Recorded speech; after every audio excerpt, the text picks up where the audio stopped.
शमशान में रहते हैं, चिता भस्म लपेटते हैं, बागंबर धारण करते हैं, ये उनके वैराग्य का प्रतीक है।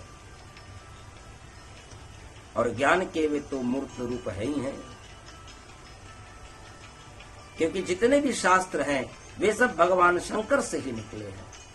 भगवान शंकर किसी से विरोध नहीं करते, उनकी दृष्टि में समता ही रहती है। कोई उनका अपमान भी अगर कर दे, दक्ष प्रजापति ने भरी सभा में अपमान कर दिया, लेकिन वे दुखी नहीं हुए। जबकि नंदी गणों ने श्राप दिया दक्ष को, भगवान शंकर कुछ नहीं बोले। ज्ञानी की दृष्टि सम हो जाती है।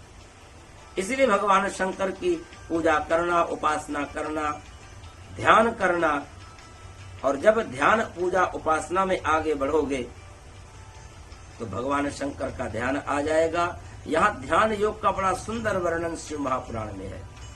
और शिव महापुराण में ये बताया गया कि प्रकृति के 24 तत्व है और 25वां तत्व है शुद्ध चैतन ब्रह्म।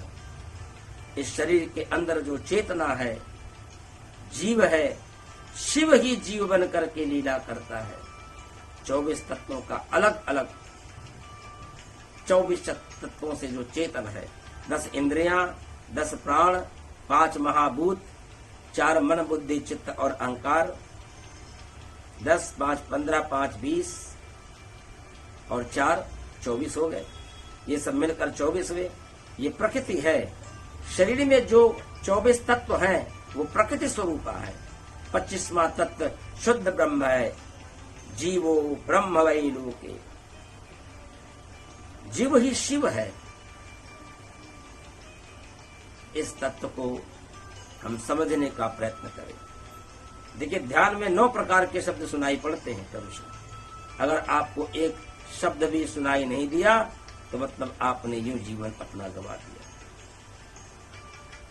और अपने ध्यान में ध्यान नहीं दिया। पहला शब्द है घोष, जिससे आत्मा शुद्ध होती है। जब हृदय आपका शुद्ध होगा तो आपके अंदर से आत्मघोष ध्वनि सुनाई देगी।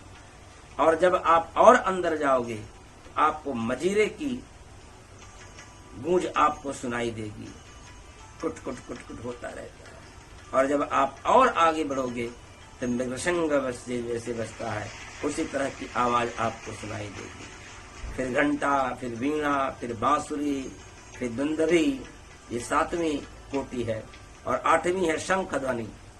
ऐसा लगेगा कि अंदर शंख बज रहे हैं।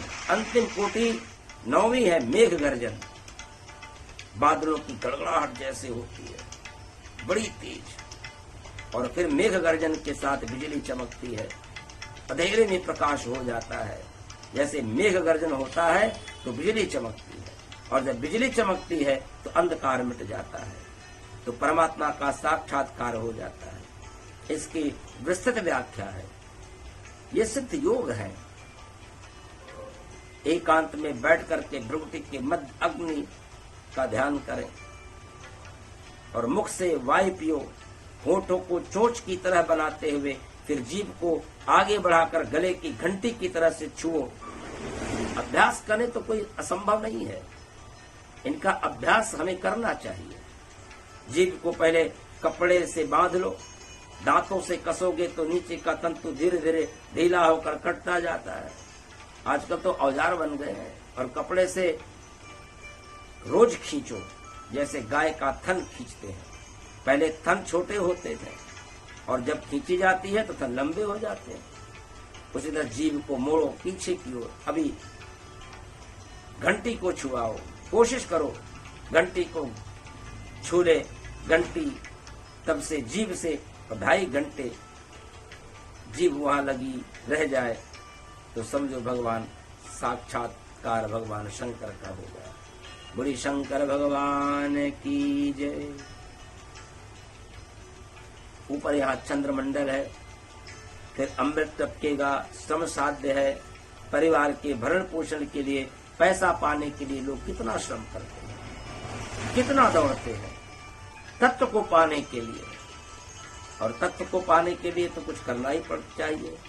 कोई 1, 2, 4 प्रक्रियाएं दिमाग में लाओ, लगातार समय आप अपना इनमें लगाओगे तो एक दिन ये सिद्ध हो जाएगा। अगर 3 महीने में भी अगर आपने ये अभ्यास कर लिया, जीव घंटी को अगर छू लेगी, और अगर 6 महीने आपने कर लिया, आप एक सिद्ध पुरुष हो जाओगे। एक बार प्रेम से बोलिए शंकर भगवान की जय। आज की कथा यहीं पर विश्राम करती है। कल हरतालिका तीज है और कल शिव महापुराण का समापन होगा। भगवान शंकर का दिन है, भाद्रपद मास की शुक्ल पक्ष की तृतीया तिथि हरितालिका। इस दिन भगमाता पार्वती ने भगवान शिव को पाने के लिए हरितालिका का निर्जला व्रत किया था। ओम नमः शिवाय।